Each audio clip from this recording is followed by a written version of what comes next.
अस्सलाम वालेकुम रहमतुल्लाहि बरकातहू। मैं अकरम पाशा मैसूर रोड आज़ाद नगर से बात कर रहा हूँ। मैं बीजर ज़मीर अहमद खान साहब का एक चाहने वाला बात कर रहा हूँ आपसे।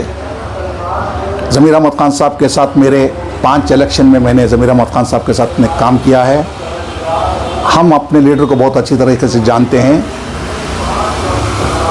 अब चंद दिनों से वक्फ बोर्ड इलेक्शन 2025 का जैसे डिक्लेयर होता है, 2-3 आदमियों की एक ग्रुप मिलकर के ज़मीर अहमद खान साहब को सवालिया निशान खड़ा करने की कोशिश कर रहे हैं। उनकी सियासत पर सवालिया निशान खड़ा कर रहे हैं। कौम की हमदर्दी में जो काम करते हैं उसके ऊपर सवालिया निशान खड़ा कर रहे हैं। मैं उन लोगों को पूछना चाहता हूं कि आप लोगों को ज़मीर में से दिक्कत क्या है, सबसे पहली बात।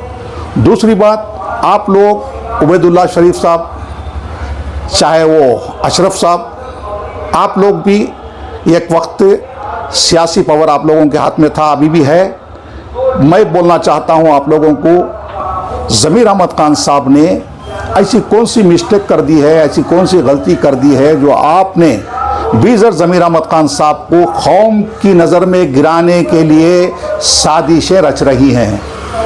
लेकिन मैं आप लोगों को एक चीज़ का इत्तला देता हूं, आपसे पहले भी कई लीडर जिनका पावर था, जिनकी हैसियत थी, जिनकी पहचान थी, वो लीडर भी इसी तरह की साजिशें रची थी। आज उन लीडरों का पता नहीं है। आज वो लीडर या तो बीजेपी ज्वाइन कर लिए हैं या तो रिजाइन देकर अपने घरों में बैठना मुनासिब समझे हैं। ये ज़मीर अहमद खान साहब हैं। ये ज़मीर अहमद खान साहब का कमाल नहीं है, मेरा अल्लाह का कमाल है जो अल्लाह की मदद उनके साथ जुड़ी है। मशहूर भी हैं, मशहूर के साथ मकबूल हो जाना कमाल है। मकबूल जो है अल्लाह की नज़र में मकबूल होता है, इसी तरह उन्हें अल्लाह की मदद शामिल है। बराए मेहरबानी आप ज़मीर अहमद खान साहब को कौम की नज़र में नहीं गिरा सकते। आप खुद जलील हो रहे हैं, आप दूसरों से गाली सुन रहे हैं। अहमद खान साहब को कौम की नज़र में गिराने की जो साजिश या कोशिश है वो नाकाम है।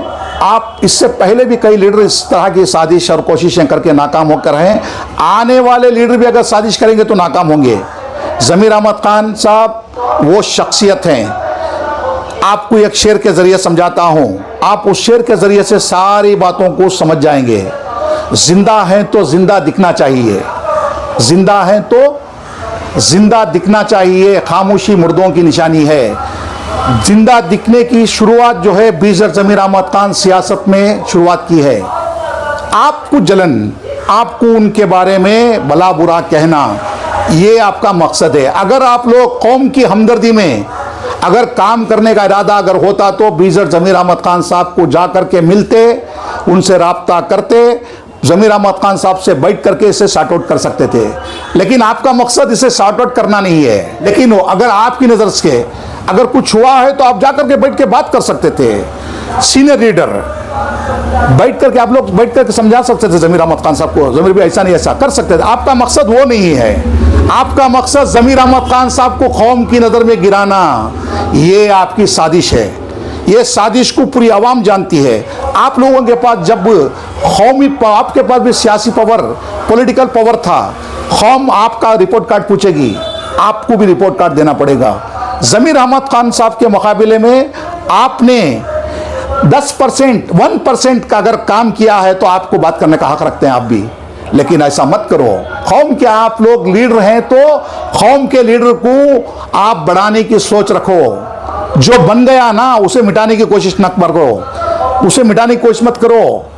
ज़मीर अहमद खान साहब कहते हैं मुझे मिटाने की कोशिश ना करना, जो बनाया है वो मिटाए तो मैं मिट जाऊंगा, जो बनाया है वो बनाए तो मैं मिट जाऊंगा। मिटने से पहले काम ऐसा कर जाऊंगा, इतिहास के पन्नों में नाम लिखा जाऊंगा। ये ज़मीर अहमद खान है, ये ज़मीर अहमद खान साहब हैं। बराए मेहरबानी आपकी सीनियरिटी अगर है सियासत के अंदर तो ज़मीर अहमद खान साहब के साथ शेयर करो। जिस तरह नसीर अहमद साहब एक सीनियर लीडर, कौम की हमदर्द, वो भी आज बीजर ज़मीर अहमद खान साहब के साथ कंधे को कंधा मिलाकर खड़े हुए हैं।